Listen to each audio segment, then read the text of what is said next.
Did Abraham, Isaac, and Joseph really exist? The archaeological proofs. This is the central challenge to the entire biblical narrative. The Patriarchs Abraham, Isaac, the founding fathers of the Jewish faith. Are they truly historical figures who walked the earth, or are they merely mythical campfire stories? Late inventions woven together to give an exiled people. Skeptics demand physical proof. Where is Abraham's passport?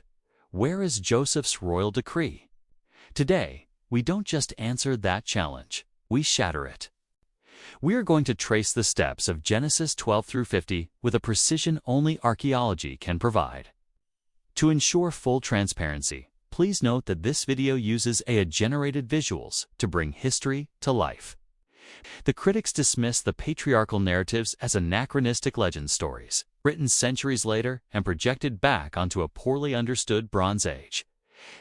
They claim the figures, places, and customs are all wrong for the time. Our thesis is this: the book of Genesis, far from being a collection of legends, contains minute specific details about Mesopotamian, Canaanite, and Egyptian life in the Middle Bronze Age that no later writer could have fabricated. The cumulative contextual evidence confirms that Abraham, Isaac, and Joseph are not myths. They are foundational historical figures. The skeptics claim for over a century, the scholarly establishment, often referred to as the documentary hypothesis, has held a highly skeptical view of the patriarchal narratives. The core claim is simple. The stories of Abraham, Isaac, and Jacob were compiled and edited much later, primarily during or after the Babylonian exile around the 6th century BC.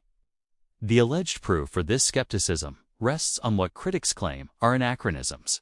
For example, they point to the mention of camels being used by Abraham, Genesis 24:10. Critics argue that the widespread domestication and use of camels as pack animals didn't occur until much later, perhaps the early 1st millennium BC. Therefore, they conclude, the text must be a later fabrication. Another major challenge focuses on the city of Ur. Genesis names Abraham's original home as Ur of the Chaldeans, Genesis 11:31. Critics initially argued that the Chaldeans were a late Iron Age tribal group, which would make the geographical reference out of sync with the supposed Bronze Age date of Abraham. They use these and similar points, such as the nature of the treaties and customs, to paint the patriarchs as mythical figures inserted into a later, fictionalized history.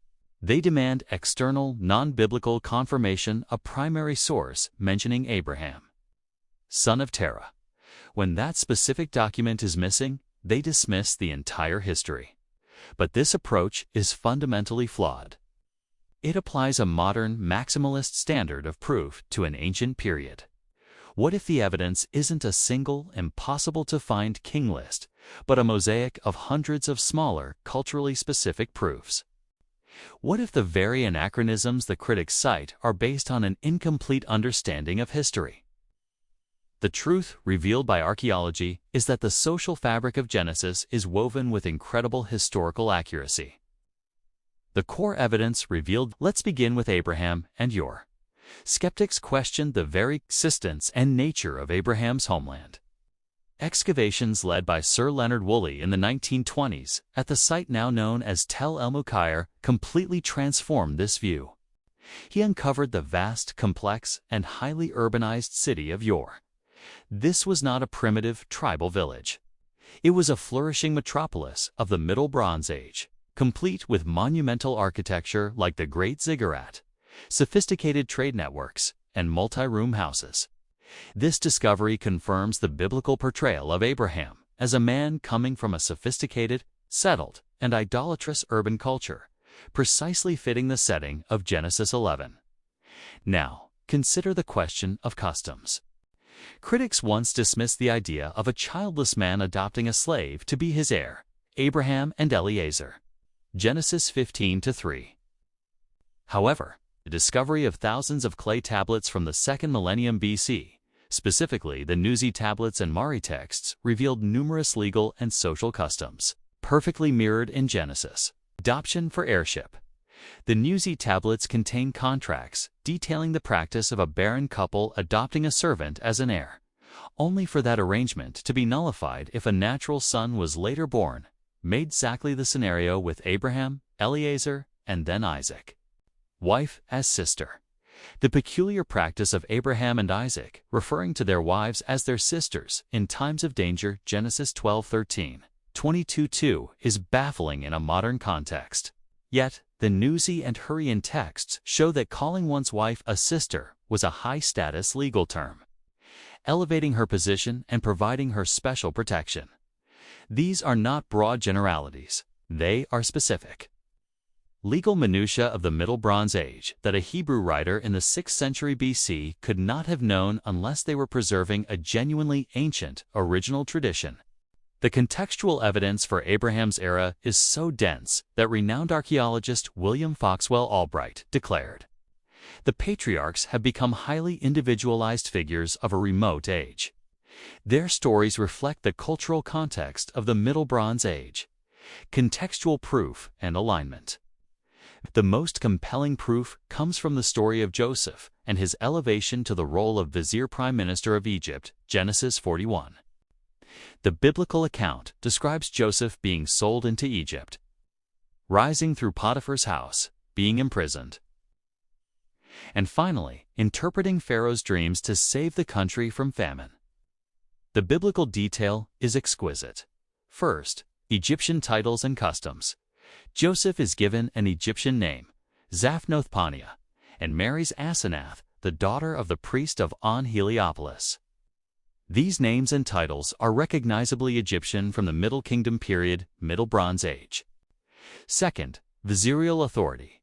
Pharaoh's decree to Joseph is to rule over my palace, and only the throne will be superior to him, Genesis 41-40. This aligns perfectly with the known power of the ancient Egyptian Jati, or vizier, whose authority was second only to the pharaoh himself. Third, the ritual of appointment. Joseph is given a gold chain or necklace, clothed in fine linen, and given Pharaoh's signet ring, Genesis 41-42. Archaeologists have found numerous Egyptian reliefs and texts describing this precise investiture ceremony for high officials. The signet ring was essential for stamping official decrees. Fine linen was the elite fabric of Egypt, and the gold Shebu necklace was a Royal Gold of Honor award. But the alignment goes deeper, to the specific historical period. During the Second Intermediate Period, roughly 1700 to 1550 BC, Egypt was partially ruled by a foreign group known as the Hyksos, meaning rulers of foreign lands. These were Western Asiatic Canaanite people who seized control of Lower Egypt. The Genesis account, with an Asiatic slave rising to the highest office in the land, makes far more historical sense under the rule of the Hyksos than under the ethnically pure, xenophobic, native Egyptian dynasties. A Hyksos pharaoh would be far more amenable to appointing a fellow West Asiatic Canaanite man like Joseph to the viziership, as opposed to a native Egyptian ruler. The Hyksos capital at Avaeus, a vast, thriving city, aligns with the scope of Joseph's operations. The period of the Hyksos provides the perfect cultural and political context for the unprecedented rise of Joseph. This historical detail, embedded in the text, powerfully counters the skeptic's claims, proving the story is rooted in the specific realities of the Middle Bronze Age. Significance and defense. What we have seen is not a coincidence, but an inescapable pattern. From the social fabric of yore, validated by the Newsy and Mari texts, to the rise of Joseph. Historically plausible under the Hyksos, the biblical narrative operates with surgical precision. The cumulative weight of contextual archaeology, the confirmation of names, titles, laws, customs, and political situations vindicates the historicity of the patriarchs. A later writer attempting to invent a history would have made fatal errors. They would have inserted anachronisms from their own time period. Instead, Genesis is filled with accurate, obscure, and complex details of the Middle Bronze Age. Abraham, Isaac, and Joseph were real men in a real history. The evidence is clear. The foundation of our faith is confirmed in the dust of history. Sodom's fire and brimstone, is there physical evidence of God's judgment? It is perhaps the most horrifying story in the entire book of Genesis. A city so consumed by wickedness that God determined its complete destruction. The story of Sodom and Gomorrah is often dismissed as a purely theological fable, a moral warning with no grounding in reality. Skeptics claim no geological or archaeological event could account for the fiery judgment described in Genesis 19. But what if the biblical description of fire and brimstone from the heavens is a precise eyewitness account of a cosmic catastrophe? Today, we reveal stunning archaeological evidence of a major Bronze Age city in the region that was instantly vaporized in a blast unlike anything seen in human history. To ensure full transparency, please note that this video uses AI-generated visuals to bring history to life. Faith and facts. Where ancient mysteries meet modern exploration. The dominant skeptical challenge to the Sodom narrative is the lack of a known, cataclysmic event that fits the timeline and the description of being destroyed by fire and sulfur. They demand a layer of destruction that is instantaneous and widespread.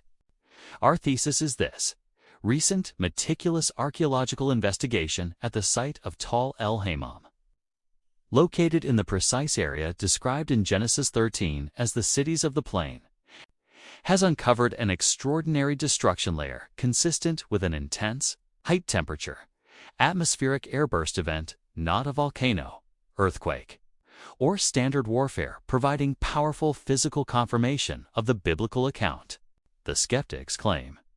For decades, the search for Sodom and Gomorrah has been mired in uncertainty. Traditional locations near the southern end of the Dead Sea offered limited or ambiguous evidence. This uncertainty fueled the skeptical argument: if the cities were real, their destruction should be obvious and catastrophic. When clear evidence wasn't immediately found, the narrative was relegated to the realm of myth. Critics typically argue that the story is merely an etiology, a story invented to explain the desolate, sulfurous appearance of the Dead Sea region, a place known for bitumen pits, Genesis 14-10. They claim the imagery of fire, brimstone, sulfur, and smoke rising like a furnace is simply derived from naturally occurring geothermal activity, or perhaps volcanic eruptions projected onto a theological narrative of judgment. Furthermore, skeptics contend that the sheer scale of the destruction described, where the cities and the entire surrounding plain were wiped out and salted, Deuteronomy 29-23, is too immense for an early Bronze Age narrative and must be hyperbole. They reject the possibility of a direct divine act, demanding a strictly naturalistic explanation. And when conventional warfare or local fires don't fit the evidence, they dismiss the biblical testimony altogether. This maximalist demand that a literal smoking crater be instantly identifiable centuries later has prevented an objective look at the highly specific geological and material evidence that has been found in the region. The focus must shift from simply finding a name tag to understanding the mechanism of destruction described in the Bible. A sudden fiery event originating from the sky that instantly destroyed a populated area, followed by immediate abandonment. The core evidence revealed, the crucial evidence, comes from the archaeological site of Tal el-Hammam, also known as Day, a massive, heavily fortified city located just northeast of the Dead Sea, perfectly positioned in the cities of the plain described in Genesis 13. Day was the largest, continuously occupied city in the southern Jordan Valley during the Middle Bronze Age, fitting the description of a city of great significance. Around 1650 BC, a colossal and instantaneous destruction event occurred at Tal el-Hammam.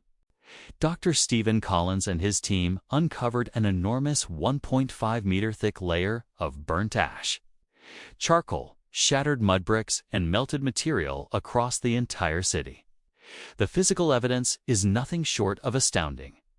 Evidence 1. Instantaneous abandonment. The city's entire population vanished instantly. The archaeological record shows no signs of a siege, battle, or slow decline. Life was simply interrupted mid-flow, aligning with Lot's urgent departure. Evidence 2. Melted pottery, standard Middle Bronze Age pottery, which has a melting point of around 1,500 degrees Celsius or 2,732 degrees Fahrenheit, was found melted and boiled into glass, and in some cases turned into a bubbly slag.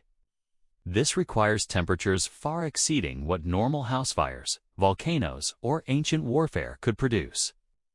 Evidence 3. Shocked quartz and diamondoids. Geochemical analysis of the destruction layer revealed the presence of shocked quartz, a geological marker only formed under immense pressure, typically from meteorite impacts or nuclear detonations. Even more compelling was the discovery of minute, carbon-based diamondoids and melted iron and silicon-rich spheres, all indicating temperatures of at least 2,000 degrees Celsius or 3,632 degrees Fahrenheit. This specific, unique signature of extreme heat and pressure strongly points toward a latitude cosmic airburst, a massive asteroid or comet exploding in the atmosphere above the city, similar to the 1908 Tunguska event, but much larger. The intense, superheated flash pulse of plasma, pressure, and heat wave would have instantly vaporized the city, causing the mud brick walls to shatter into dust and the surface materials to melt into glass. Contextual proof and alignment. The scientific evidence for a cosmic airburst at Tal el-Hammam aligns with the biblical description of divine judgment in Genesis 19 with breathtaking precision, validating the text as a historical report, not just a moral tale. The mechanism of destruction. Genesis 19:24 states, "The Lord rained down burning sulfur, brimstone, and fire from the heavens." Archaeological proof. An airburst event does not leave a large impact crater. Instead, it delivers intense heat and shock waves from the sky. The heat would ignite flash fires across the city, raining down molten debris, fulfilling the description of fire from the heavens. Furthermore, the catastrophic shockwave would instantly flatten structures and human life. The intense pressures needed to create the shocked quartz and the extreme temperatures required to melt the pottery perfectly matched the destructive force of a localized airburst. The resulting desolation. Genesis 19:28 describes Abraham looking toward the cities of the plain and seeing dense smoke rising from the land like smoke from a furnace. Archaeological proof. The airburst explosion would have incinerated the city, creating an enormous, sustained fireball and smoke plume matching the furnace description. Crucially, the region around Tal el-Hammam, after the catastrophe, remained abandoned for 600 years. This is not the pattern of a typical natural disaster or military invasion, but the result of a profound ecological change caused by the event, potentially including the initial salting of the soil from the airburst debris, preventing agriculture and thus repopulation for centuries. The sudden, centuries-long ecological collapse aligns with the biblical curse of desolation. See the nature of the material. The text mentions brimstone, the archaic term for sulfur. Archaeological proof. While the melting evidence is the strongest, the high temperatures from an airburst do interact with elements in the atmosphere and soil, producing various sulfurous compounds. But the key alignment is the event's sudden, fiery, and heavenly origin, completely bypassing the need for a natural terrestrial process like a volcano.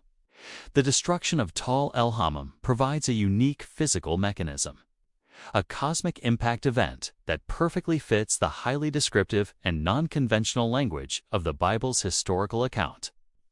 Conclusion, significance, and defense.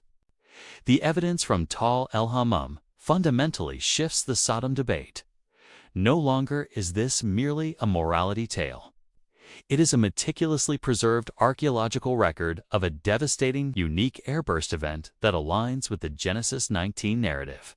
The specific details, the sudden destruction, the extreme heat, the instant abandonment, and the description of fire from the heavens transcend coincidence.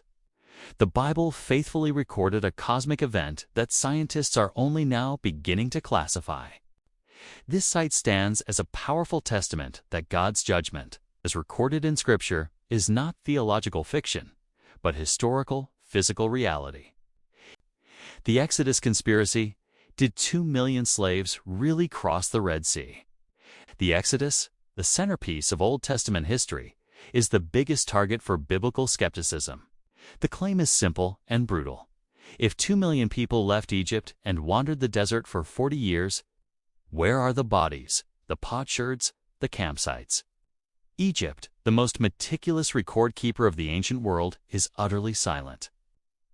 Skeptics claim this silence is proof that the event never happened. Today, we turn that silence into a shout. We explore why the lack of Egyptian records is not a flaw, but a confirmation. And we uncover the archaeological evidence that points to a monumental, later Exodus event. To ensure full transparency, please note that this video uses AI-generated visuals to bring history to life. Faith and facts, where ancient mysteries meet modern exploration. The main problem skeptics pose against the Exodus is the archaeological void. The supposed failure to find evidence for the movement of such a huge population in the Sinai Desert, compounded by the complete omission of the event in official Egyptian history. Our thesis is this: the traditional dating for the Exodus is often miscalculated. A later, more historically destructive Exodus event aligns perfectly with the settlement patterns found in QAnon. Furthermore, the systematic and intentional omission of the catastrophe by a highly propagandistic Egyptian state is, ironically, the strongest contextual proof that the event was too devastating not to have happened. The skeptics claim. The skeptical argument against the Exodus rests on two critical pillars: the problem of scale and the argument from silence. The problem of scale is based on the biblical numbers, Exodus 12:37, which imply a population of perhaps 2 million people. Critics argue that a nomadic population of that size would have left an unmistakable, visible trail of debris, millions of pieces of pottery, thousands of campfires, cemeteries, and countless artifacts across the Sinai Peninsula. The fact that the Sinai Desert shows no large-scale, long-term occupation by a single, massive group during the proposed timeframe is presented as conclusive proof of fabrication. The argument from silence is even more potent in the public mind. Egyptian history is a continuous, detailed record of pharaohs, campaigns, temple building, and trade. Yet, there is no single Egyptian text that says, "We suffered 10 plagues, our firstborn died, and we lost our massive slave workforce to the desert." For a state whose entire power structure was based on the pharaoh's supposed divine invincibility. The systemic failure to record a national humiliation of this magnitude is viewed as proof that the event never occurred. Skeptics propose that the Exodus is a myth of origin, perhaps a conflation of a much smaller group of Semitic people leaving Egypt, later exaggerated into a national epic during the exile to build solidarity. They see the entire narrative, from the plagues to the crossing of the sea, as pure theological fiction. Because the archaeological smoking gun of 2 million people's trash is absent. We must tackle this skepticism by reconsidering both the scale and the silence from a historical and archaeological perspective that respects the biblical text as a primary source.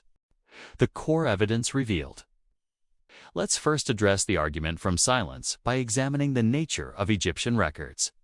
Ancient Egypt was a highly centralized, totalitarian state driven by a relentless focus on propaganda. Pharaohs documented victories and national strength. They never recorded defeats, humiliations, or national catastrophes caused by their own failure or the intervention of a foreign god. First, the power of omission. Consider the reign of Akhenaten, who attempted to introduce monotheism. After his death, his memory was systematically erased. Cartouches were chiseled out, and his temples were dismantled. This was not unusual. A national catastrophe like the Exodus, where a foreign god humiliated and destroyed the gods of Egypt, wiping out the firstborn and destroying the pharaoh's army, had occurred. The state machinery would have been immediately mobilized, not to record it, but to obliterate all memory of it. The silence on the Exodus is entirely consistent with the complete loss of the main slave workforce and the military destruction it entailed. An event that brought the state to its knees is precisely the kind of event Egyptian propaganda would bury. Second, the Red Sea Army. The loss of the elite chariot army in the Red Sea, Exodus 14:28, would have been the ultimate military disgrace.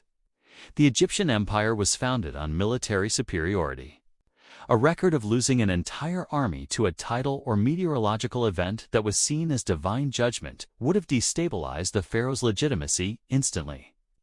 The lack of records proves the event was catastrophic. Now, let's address the problem of scale and dating. Many traditional Exodus dates place the event in the 15th century BC early date. However, a stronger case can be made for a later date, around 1250 BC, during the reign of Merneptah, or a contemporary, as supported by the archaeological evidence in Canaan. The Canaanite settlement. The biblical account demands that the Israelites arrived in Canaan under Joshua and established a presence in the hill country. Archaeology shows a sudden, massive wave of new settlements appearing in the hill country of Canaan around 1200 BC, corresponding to the end of the Late Bronze Age. This pattern, characterized by distinct four-room houses and a lack of pig bones reflecting Hebrew dietary laws, is the strongest archaeological evidence for the sudden arrival of a large, new population, groups of Israelites. Contextual proof and alignment. The crucial non-biblical external document that bridges the gap between the Exodus and the Israelite settlement in Canaan is the Merneptah Stele, discovered in 1896. This inscription from Pharaoh Merneptah, around 1208 BC, details his military campaign in Canaan. It contains the first known extra-biblical reference to Israel. The relevant line states, "Israel is laid waste, its seed is not." This statement is explosive for three reasons. Late Bronze, Early Iron Age timing. It places the people of Israel in Canaan around 1208 BC. It's perfectly aligning with the later Exodus dating and the sudden settlement patterns observed in the hill country. Nature of the reference. The hieroglyphic determinative used for Israel is the sign for a people group, or ethnos, rather than a geographical city-state. This suggests that Israel was a dispersed, non-urbanized, and recently settled population. Precisely what the nomadic Exodus generation would have been after 40 years of wandering and the early campaigns of Joshua. The context of the phrase, Merneptah, is boasting about crushing Israel. Why would a pharaoh need to boast about defeating a people if they had never left his control? The context strongly suggests that Israel was a known, established, if still nascent enemy in the territory of Canaan that had successfully separated itself from Egyptian dominance. Merneptah's boast, therefore, confirms the prior existence of an independent, large body of people, the Israelites operating in the Promised Land, confirming the consequence of the Exodus. Regarding the problem of scale in the desert wandering, modern scholars often misapply standards. A massive group of 2 million people traveling for a short time leaves traces. A nomadic group, traveling and camping in rotation over 40 years, would deliberately avoid leaving permanent structures and would reuse materials, minimizing waste. Furthermore, God provided manna and water miraculously, Exodus 16:17, thus eliminating the need for the millions of pieces of pottery, grain silos, and water cisterns that archaeologists expect to find. The lack of typical large-scale settlement debris is consistent with a divinely sustained, nomadic camp that lived off the land and the miraculous provision of God, making the skeptical demand for conventional evidence fundamentally inappropriate for this unique biblical event, significance, and defense. The Exodus did not fail to happen because of Egyptian silence. The silence exists because of the Exodus. It was a national humiliation so profound that the highly propagandistic Egyptian state systematically erased it. Coupled with the powerful external confirmation of the Merneptah Stele naming Israel as an established people group in Canaan, by the late 13th century BC, the archaeological record moves firmly back into alignment with Scripture. The new settlement pattern in the hill country and the Egyptian omission speak volumes. The Exodus narrative is not a fictional exaggeration. It is a historical record of a catastrophic event whose effects rippled across the ancient Near East and established the people of God, the walls of Jericho. The archaeological disaster that proves the Bible right. Jericho, the name conjures the sound of trumpets and the crash of a great city's defenses. Yet for decades, this pivotal moment in the biblical narrative has been the subject of intense archaeological conflict. Critics, citing famous excavators, claimed the walls fell centuries before Joshua arrived, declaring the entire conquest story a historical impossibility. Today, we are going to expose the great misinterpretation of Jericho. We will show that the evidence was always there. The walls didn't just fall, they fell outward, creating a ramp for the invaders. This is the story of how an archaeological disaster was twisted to deny the Bible's authority. To ensure full transparency, please note that this video uses AI-generated visuals to bring history to life, faith, and facts, where ancient mysteries meet modern exploration. The primary challenge to the Jericho narrative is dating. Based on the pottery analysis by figures like Kathleen Kenyon, skeptics assert that the city's destruction level known as City 4 occurred long before the traditional dating of the Exodus and Joshua's conquest. Our thesis is this: when more meticulous, modern analysis is applied to the key physical evidence, specifically the massive embankment collapse, the dating of imported Egyptian scarabs, and the incredible discovery of stored grain, the archaeological record at Jericho is found to perfectly corroborate the Bible's account of a sudden miraculous conquest under Joshua. The skeptics claim. The bedrock of skepticism concerning Jericho rests primarily on the conclusions drawn from the excavations led by British archaeologist Kathleen Kenyon in the 1950s. Kenyon was a masterful excavator, but her dating methods regarding Jericho have proven highly controversial and, ultimately, inaccurate. Kenyon acknowledged that the site Stele Sultan did contain a massive destruction layer, consistent with a sudden collapse and fire. City 4. The problem arose when she dated the layer. She found an absence of specific imported Late Bronze Age pottery that she expected to be present during the time of Joshua's traditional conquest around 1400 BC.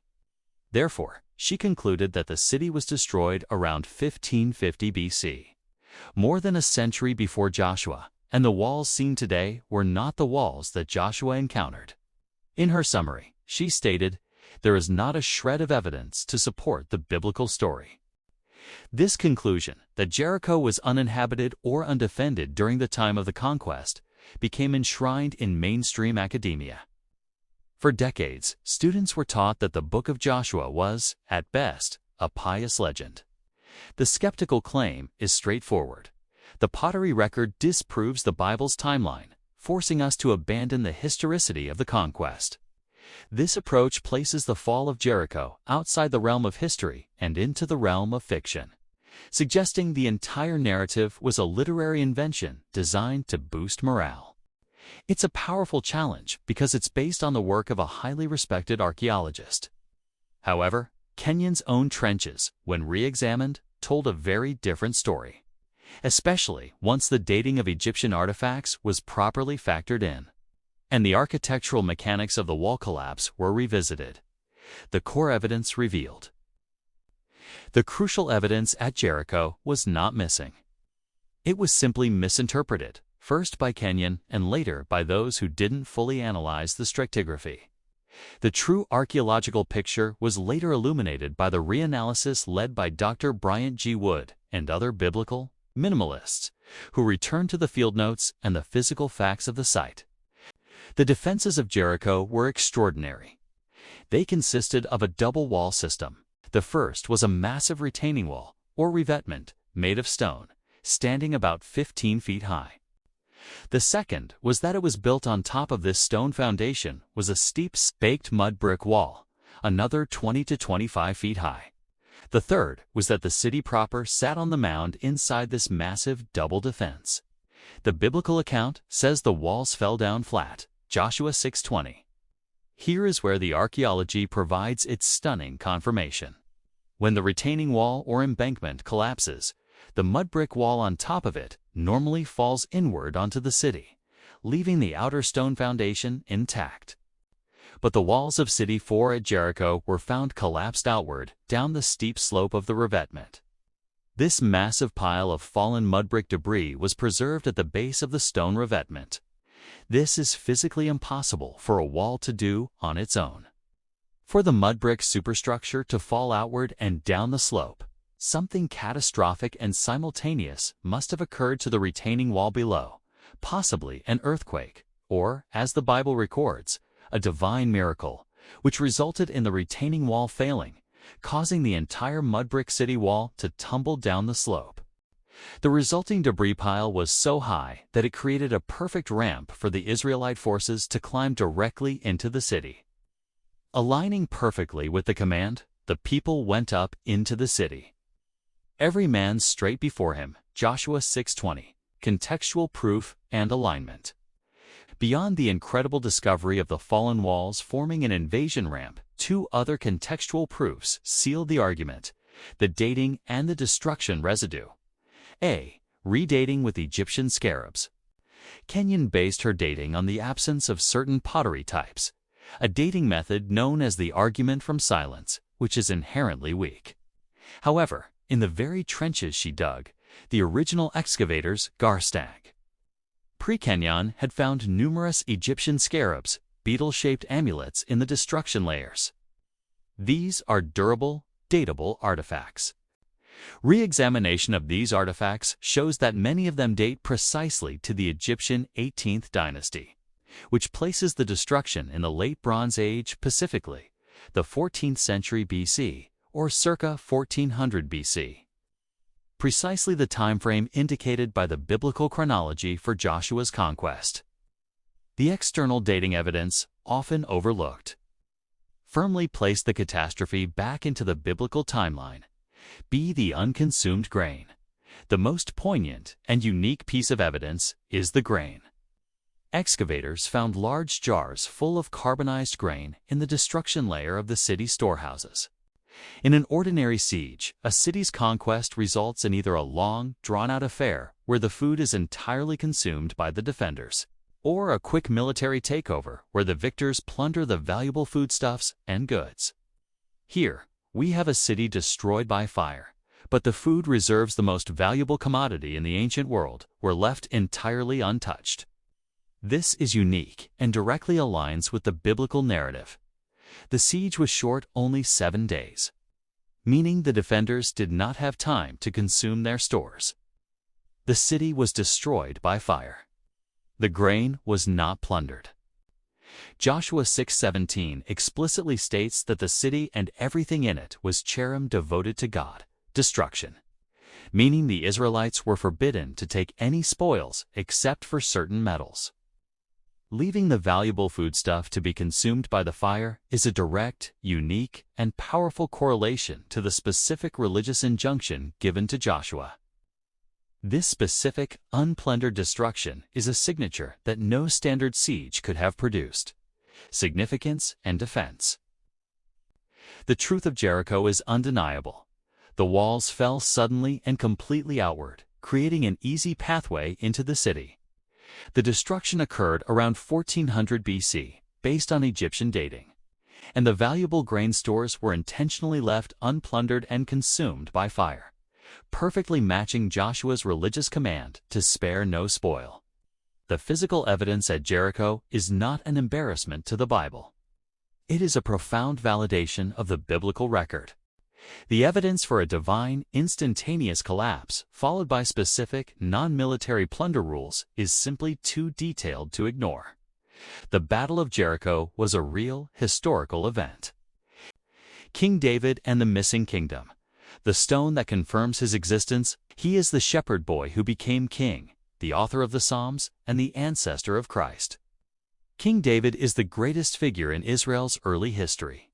Yet, for nearly a century, skeptics have argued that David was a myth, a fictitious folk hero invented centuries later to provide a glorious past for the monarchy. They claim the so-called United Monarchy was merely a small, minor tribal chiefdom, not a great kingdom. They demanded one thing: proof. An external, non-biblical source confirming David's existence. Today, we reveal the stone inscription, a shocking enemy boast that absolutely silenced the critics, validating the Bible's historical foundation. To ensure full transparency, please note that this video uses AI-generated visuals to bring history to life, faith, and facts. Where ancient mysteries meet modern exploration, thesis, and introduction. The chief skeptical attack against the biblical narrative of David is its grand scale.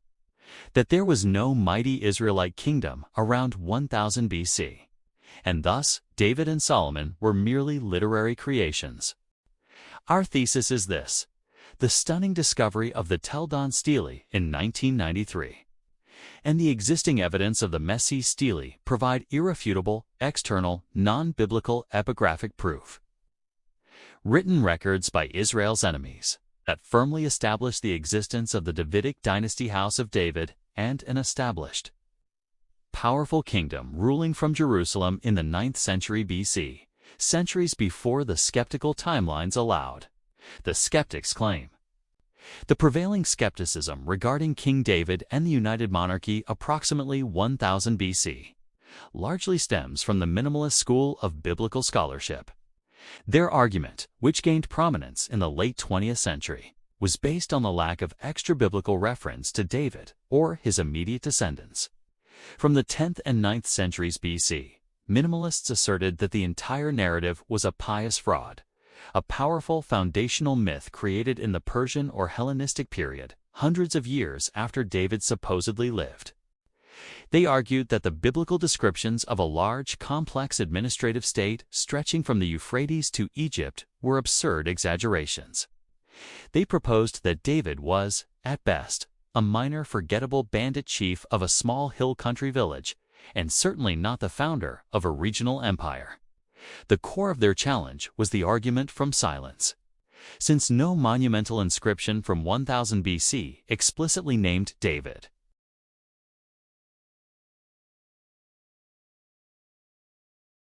they set an impossible burden of proof that every significant ruler must have their existence confirmed on a monument precisely contemporary with their reign, which is a standard rarely met even for far later, better documented civilizations. This denial had profound theological implications, undermining the historical claim of the Davidic covenant and, by extension, the Messiah's lineage. The scholarly consensus, or so it was argued, was that the biblical David was a fabrication, and that Israelite history began much later.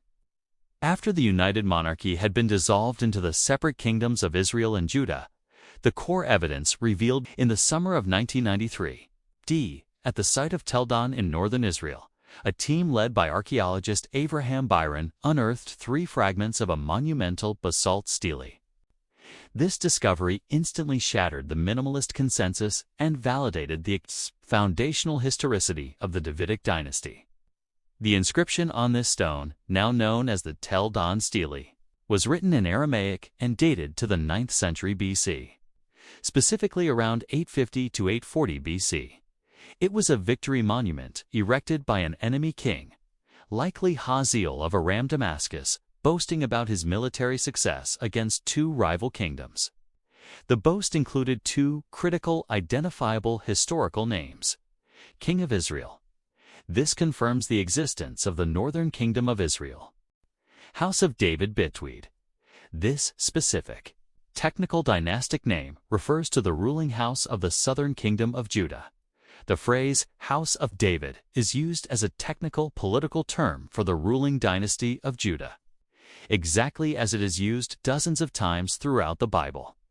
This is not a reference to David as an individual, but to the entire line of kings descended from him. Why is this finding so devastating to skepticism? Time. The inscription dates to the mid-9th century BC, only 150 years after David's traditionally accepted reign. This is too early for a myth to have crystallized and become accepted as an established technical term by an enemy nation.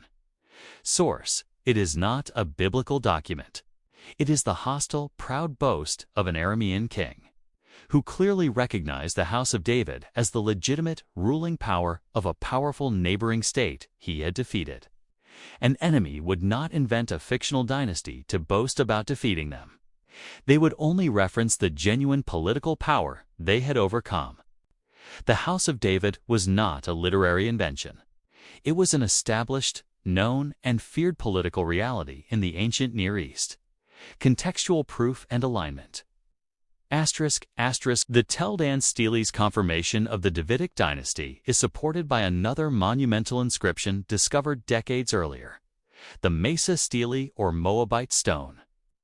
The Mesa Stele, found in 1868, also dates to the mid-9th century BC and was erected by King Mesa of Moab, documenting his successful revolt against Israel.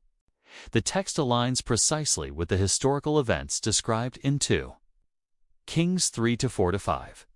While the name David itself is fragmented on the Mesa Stele, the latest, most detailed analysis of the broken inscription strongly indicates another reference to the House of David, possibly in the line mentioning the defeat of the king of Judah.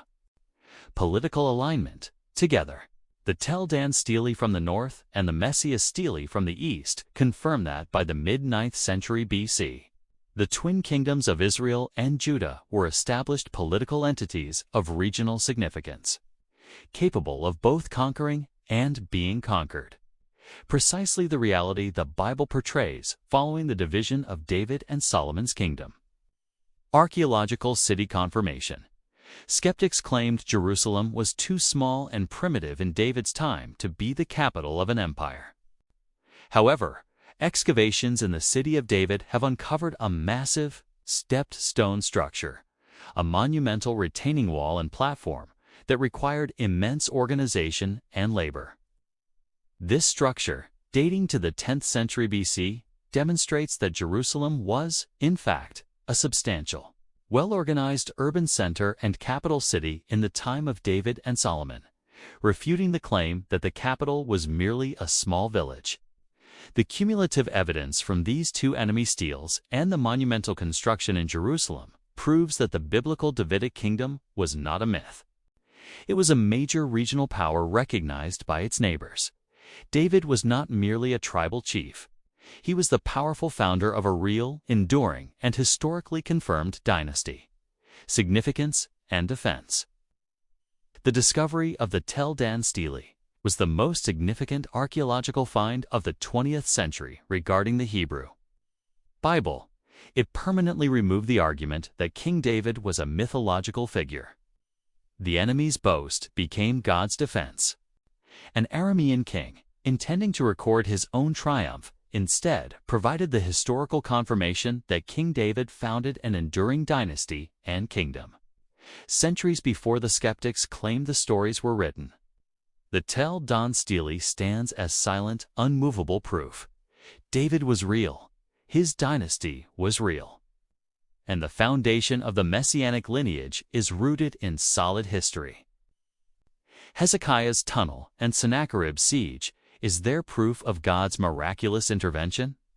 In 701 BC, the mighty Assyrian army, led by the brutal king Sennacherib, swept across the Levant, crushing 46 fortified cities, including every major city in Judah. Only one city stood defiant, Jerusalem. Sennacherib's goal was total annihilation. The Bible records a desperate defense, a prayer from King Hezekiah, and a stunning, miraculous deliverance where 185,000 Assyrian soldiers died in a single night. Is this massive death toll a mere exaggeration, or did God truly intervene? Today, we descend into the physical proof of Hezekiah's preparations and compare the Bible's account directly with the proud, yet strangely truncated, boasts of Sennacherib himself. To ensure full transparency, please note that this video uses AI-generated visuals to bring history to life, faith, and facts. Where ancient mysteries meet modern exploration. Thesis and introduction. The skeptical challenge to the Siege of Jerusalem 2 Kings 18-19 is focused on the claim of miraculous intervention, the sudden, impossible destruction of 185,000 soldiers. Critics argue this is a literary flourish to mask a political treaty or surrender. Our thesis is this: the physical evidence of Hezekiah's engineering feat, the Siloam Tunnel, and the parallel, yet contradictory, record of the siege preserved in Sennacherib's own royal annals converge to prove the historical reality of the siege and the existence of an unexpected, non-military catastrophic event that forced the immediate, unexplained retreat of the Assyrian army. The skeptics claim the Assyrian army of the 8th and 7th centuries BC was the most efficient and terrifying war machine the world had ever seen. Their campaigns were meticulously documented, often featuring gruesome depictions of conquered peoples. The Bible records Sennacherib's campaign against Judah in 701 BC with alarming accuracy, describing the conquest of fortified cities like Lachish, 2 Kings, 1813. The skeptical claim arises when the account reaches Jerusalem. The Bible states that Sennacherib besieged the city but did not conquer it. Instead, after Hezekiah's prayer, the angel of the Lord struck down 185,000 men in the Assyrian camp, forcing Sennacherib to retreat back to Nineveh to Kings 19:35-36. Skeptics reject this, the miracle.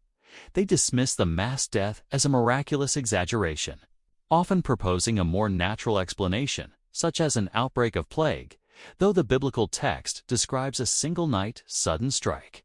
Sennacherib's boast. They rely on Sennacherib's own account, found on his monumental prism, which boasts of shutting up Hezekiah like a bird in a cage in Jerusalem. Crucially, the prism does not record the capture of Jerusalem, nor does it mention the loss of an army. Skeptics argue the biblical account was invented to cover up a surrender or a political compromise, where Hezekiah simply paid tribute, which Sennacherib does record. The non-capture of Jerusalem is presented as a political success, not a divine intervention. We must scrutinize the very documents the skeptics use against the Bible, along with the physical preparations Hezekiah made, to show that the non-capture of Jerusalem was indeed due to a sudden external catastrophe. The core evidence revealed. The most direct physical evidence of Hezekiah's desperation and preparation for the siege is a triumph of ancient engineering, Hezekiah's tunnel, also known as the Siloam Tunnel. The city of Jerusalem was strategically protected on 3 sides by deep valleys, but its primary water source, the Gihon Spring, was located outside the city walls, in the Kidron Valley. When Sennacherib approached, Hezekiah knew his city would quickly fall without water. In a feat recorded not only in 2 Kings 20:20 and 2 Chronicles 32-3-4, but also found physically inscribed on the tunnel wall, Hezekiah ordered the construction of a massive 1,750-foot-long tunnel carved directly through solid bedrock. The goal was to divert the life-giving water of the Gihon Spring from its exposed location underground and into a reservoir, the Pool of Siloam, inside the city walls. The Siloam inscription, found inside the tunnel. This inscription is an astonishing contemporaneous record of the project, describing how 2 teams of workers, digging from opposite ends, met in the middle. The tunnel itself is a twisting, uneven masterpiece that shows the tremendous haste and urgency of the work. A haste that only an imminent threat, like the approach of Sennacherib's army, could have motivated. The tunnel proved indispensable, ensuring Jerusalem's water supply remained secure and hidden, denying the besieging army access to this critical resource. Hezekiah's foresight and construction confirm the historical reality of an imminent, massive invasion that required drastic, life-or-death defensive measures. It proves that the threat was not merely political, it was existential. Contextual proof and alignment. The final piece of the puzzle lies in comparing the 2 primary historical accounts, the biblical narrative and the Assyrian Sennacherib prism, also known as the Taylor prism. A. The prism's ambiguity. Sennacherib's prism, a hexagonal clay artifact detailing his campaigns, is a document of unparalleled ego. It boasts of conquering 46 cities, deporting 200,150 people, and trapping Hezekiah in Jerusalem like a bird in a cage. It then records that Hezekiah paid a vast tribute of gold, silver, and precious goods. Here is the critical point. Sennacherib's prism never claims he captured Jerusalem. This is a massive break in the pattern. In every other recorded siege, if Sennacherib conquered the city, he proudly declared it. The fact that the most ruthless conqueror of the age boasts only of a successful blockade and tribute payment strongly suggests he was forced to abandon the ultimate objective of conquering the capital. The Assyrian account stops abruptly, leaving the fate of Jerusalem unexplained. B. Alignment of the two accounts. The siege was real. Both the Bible 2 Kings 18 and the Prism confirm the siege was real, devastating, and resulted in Hezekiah paying tribute. The non-capture, both accounts agree. Jerusalem was not captured. The sudden retreat. The Bible explains why Sennacherib didn't capture Jerusalem and why he suddenly retreated. The miraculous destruction of his army to Kings 19:35-36. The Prism, by its sudden, inexplicable omission of the final victory, provides the contextual gap where the biblical miracle fits perfectly. The most logical explanation for the most powerful army in the world to suddenly break off its siege of its primary target, accept tribute, and return home without capturing the city is a devastating, instantaneous catastrophe that made continuing the war impossible. The sudden, unprecedented termination of the siege, found in Sennacherib's own incomplete victory record, is a stunning, non-biblical confirmation of the consequences of the event described in the Bible. The physical tunnel proves Hezekiah was ready for a long siege, but God intervened and ended it abruptly. Conclusion. Significance and defense. The evidence from the 701 BC siege is a perfect historical triplock. The Siloam tunnel proves the historical severity of the threat. The Sennacherib prism proves the siege happened and that Jerusalem was mysteriously not captured. The Bible fills the inexplicable gap in the Assyrian record, providing the reason for the sudden and total withdrawal. When an enemy's victory account falls silent at the moment of supposed triumph, it confirms a historical defeat too catastrophic to record. The convergence of military history, archaeology, and enemy propaganda confirms the biblical claim. Hezekiah's faith was rewarded, and God miraculously delivered Jerusalem. Daniel's prophecy vindicated. The shocking discovery of Belshazzar's name. The book of Daniel is one of the Bible's most contested texts, often targeted by critics who claim it was written centuries after the events it describes, especially its prophecies. For generations, the single most powerful historical claim used to discredit Daniel centered on one name, Belshazzar. The Bible names Belshazzar as the king of Babylon on the night the Medes and Persians conquered the city, Daniel 5:30. Yet, secular history claimed the last king was Nabonidus. Therefore, critics concluded Daniel contained a fatal historical error, proving it was a fraud. Today, we reveal the clay artifact that completely overturned this consensus, proving Daniel's account of the last night of Babylon was precisely accurate. To ensure full transparency, please note that this video uses AI-generated visuals to bring history to life. Faith and facts, where ancient mysteries meet modern exploration. Thesis and introduction. Skeptics challenged the Book of Daniel because classical historians like Herodotus named Nabonidus as the final king of Babylon, while Daniel named Belshazzar. They claimed this was an undeniable anachronism. Our thesis is this: the mid-19th century discovery of Babylonian cuneiform records, specifically the Nabonidus cylinder and the verse account of Nabonidus, fully vindicates Daniel by proving that Nabonidus spent years away from Babylon, leaving his son Belshazzar to serve as the effective acting king and co-regent, making him the highest authority in the city on the night of its fall. The skeptics claim the challenge to Daniel 5 is rooted in a discrepancy between the biblical narrative and the traditional understanding of the Neo-Babylonian king list. The Book of Daniel is specific. Belshazzar held the final feast.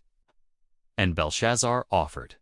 Daniel, the third highest rank in the kingdom for interpreting the mysterious writing on the wall. Daniel 5-7.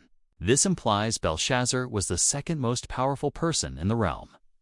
Daniel explicitly states, that same night, Belshazzar, king of the Chaldeans, was slain. Daniel 5:30. However, historical records available for centuries, primarily from Greek sources and initial archaeological findings, consistently named Nabonidus as the last king of Babylon. Nabonidus was known to have been overthrown by Cyrus the Great of Persia in 539 BC because there was no mention of a king named Belshazzar in the primary histories.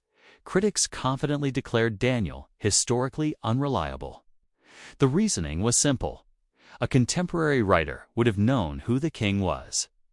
Since Daniel named the wrong person, the book must have been composed centuries later by a Jewish writer unfamiliar with the correct sequence of Babylonian kings. This late dating of Daniel to the 2nd century BC, rather than the 6th century BC, was central to dismantling the integrity of its prophetic passages. For decades, the name Belshazzar was the smoking gun skeptics used to accuse the Bible of containing gross, fundamental historical errors. This was viewed as a textbook case where secular history demonstrably contradicted Scripture. The core evidence revealed. The crucial turning point came not from biblical scholars, but from the patient work of Assyriologists deciphering the cuneiform tablets and cylinders unearthed in Mesopotamia, especially in the mid-19th century. The discovery of the Nabonidus cylinder and other related texts completely rewrote the history of Babylon's last years, instantaneously vindicating the book of Daniel. The Nabonidus cylinder, a clay barrel inscription dating to the 6th century BC, was written in the name of King Nabonidus. It records a prayer by the king to the moon god Sin. Crucially, the inscription includes a prayer for his eldest son. As for me, Nabonidus, king of Babylon, save me from sinning against your great Godhead, and grant me a long life. And as for Belshazzar, the eldest son, my offspring, instill reverence for your great Godhead in his heart, and may he not commit any cultic mistake. This single document proved 3 key facts. Belshazzar existed.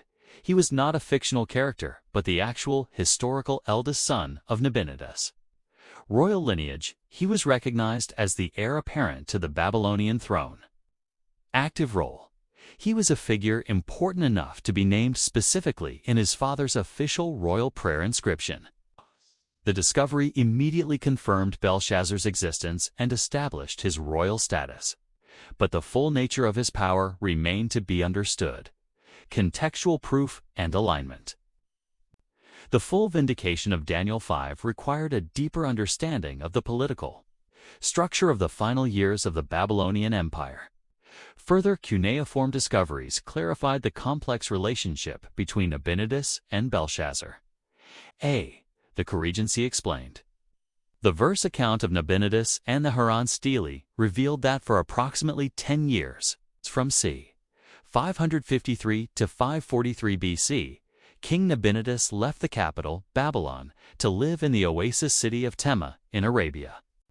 While he was away, official documents confirm that Nabonidus entrusted the royal power and authority to his son Belshazzar. The texts state that Nabonidus entrusted the army to his oldest son, his firstborn, Belshazzar, and sent him off to the campaign. Other administrative texts show Belshazzar collecting taxes, distributing funds, and issuing royal decrees, all functions of a ruling monarch. This arrangement establishes Belshazzar as the crown prince and effective co-regent, the person acting as king and holding the highest authority in Babylon during Nabonidus's prolonged absence. B. Alignment with Daniel 5.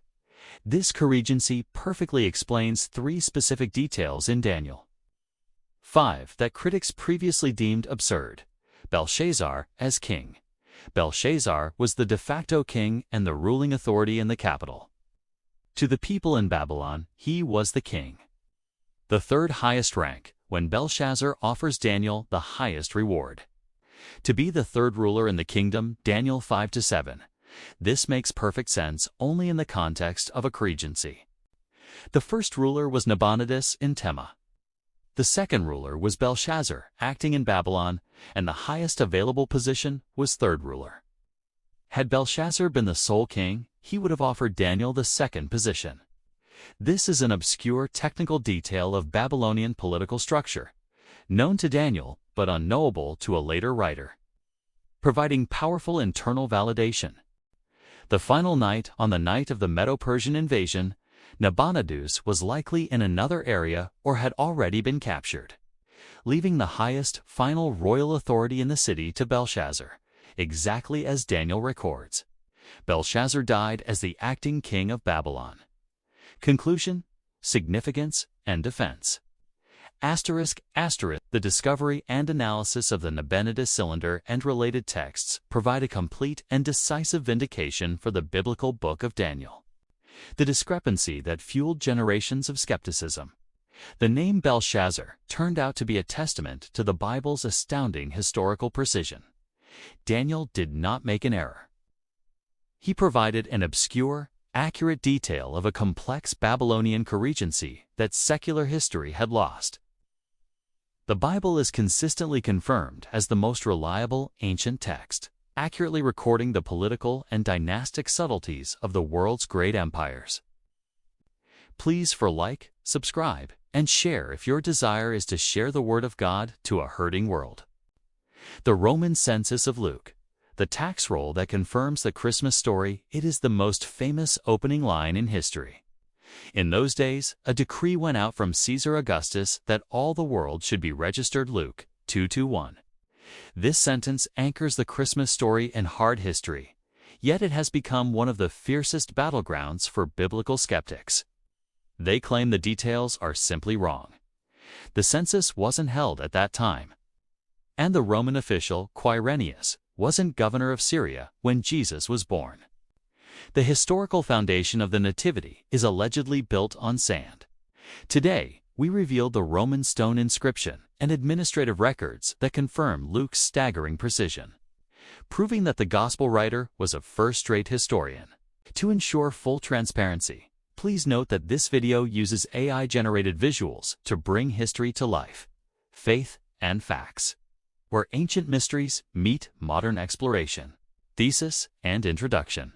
The primary skeptical challenge to Luke 2 is the statement that the census took place while Quirinius was governing Syria. Luke appears to date the census before 04 BC, the accepted date of Herod's death. But Quirinius's well-documented governorship was later AD 6. Our thesis is this: Luke, an educated historian, was not mistaken.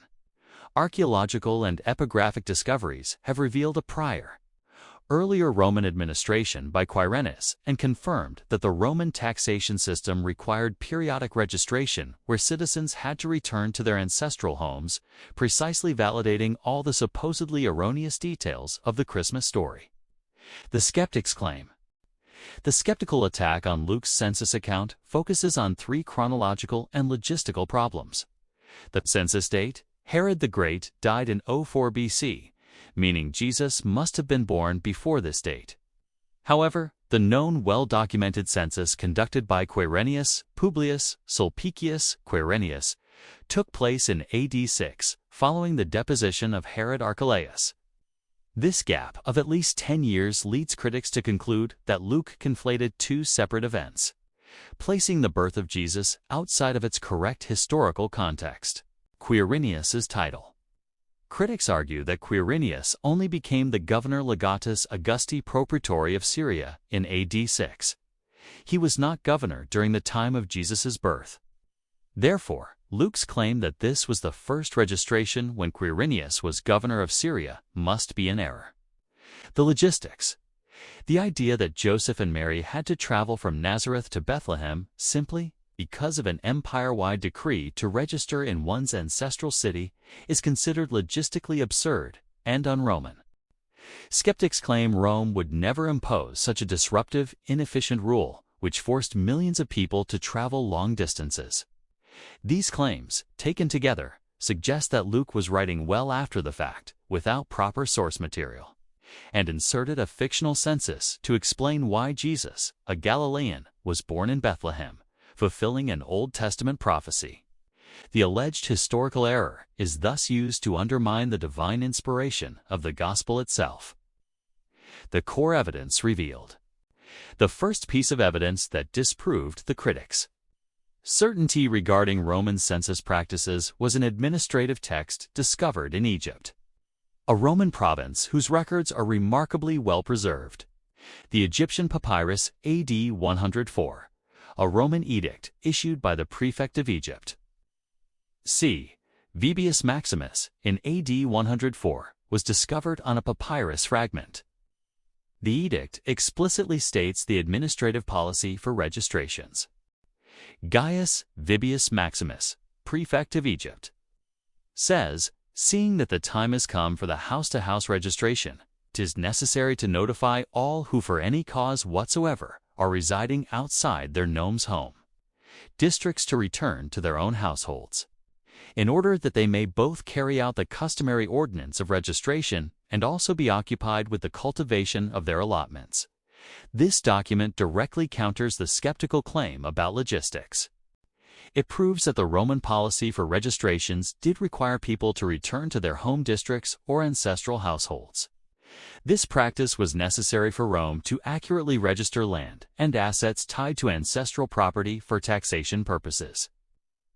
Luke's detail that Joseph traveled from Nazareth to Bethlehem, the city of David, because he was of the house and lineage of David, Luke 2-4, is thus perfectly aligned with known mandatory Roman administrative practice. The challenge now reduces entirely to the single issue of Quirinius's timing, contextual proof, and alignment, the crucial evidence that vindicates. Luke, on the issue of Quirinius's timing, comes from two non-biblical monumental inscriptions found in the Roman world. A. The Lapis Venetis. And the earlier administration, it was long assumed that Quirinius had only one period of service in the East. However, the discovery of the Tivoli inscription, or the Lapis Venetis, a fragmentary inscription found near Rome, documents the career of an unnamed high-ranking Roman official. While the name is missing, the titles and offices listed perfectly match the known career path of Quirinius. Crucially, the inscription details that the official held the position of governor of Syria twice. He served as governor or in a senior military and administrative capacity in the region at an earlier date, which aligns with the time preceding 04 BC. And then later in AD 6. Luke's language itself supports a dual role. Luke 2-2 states, "This was the first registration when Quirinius was governing Syria." The Greek word for governor here could indicate an administrative or military commander with authority over the region, rather than strictly the legatus Augusti pro praetor.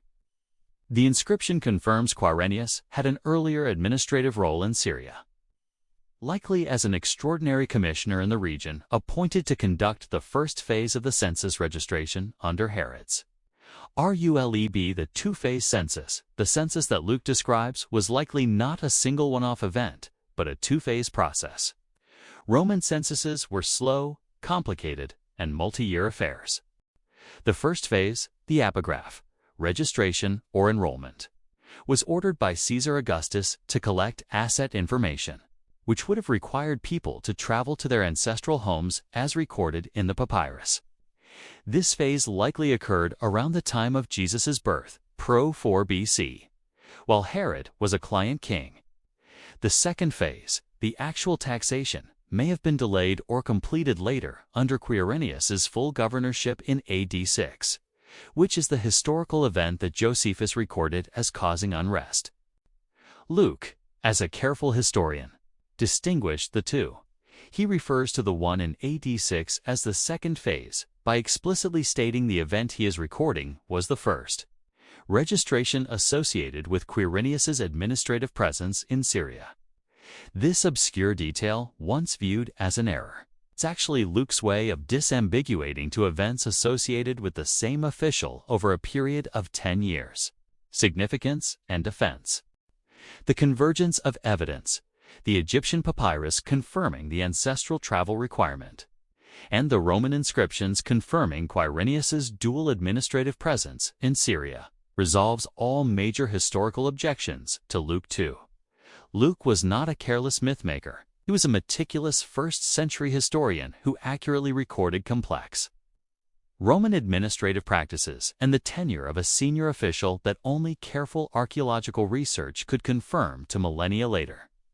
The census that brought Joseph and Mary to Bethlehem, fulfilling Micah's prophecy, is a verifiable event, cementing the Christmas story firmly within the historical record. Help us reach more people with the truth of God's Word by liking, sharing, and subscribing, so that together we can reach the world. If you found the evidence in this deep dive compelling, know this: the mission of Faith and Facts is to systematically dismantle skepticism by showing that the Bible is the most archaeologically confirmed book in human history. This presentation utilized AI-generated imagery and synthesized voice-over narration to maximize the visual quality and delivery of this historical and archaeological analysis. Thank you for watching, and may your faith be strengthened by the facts.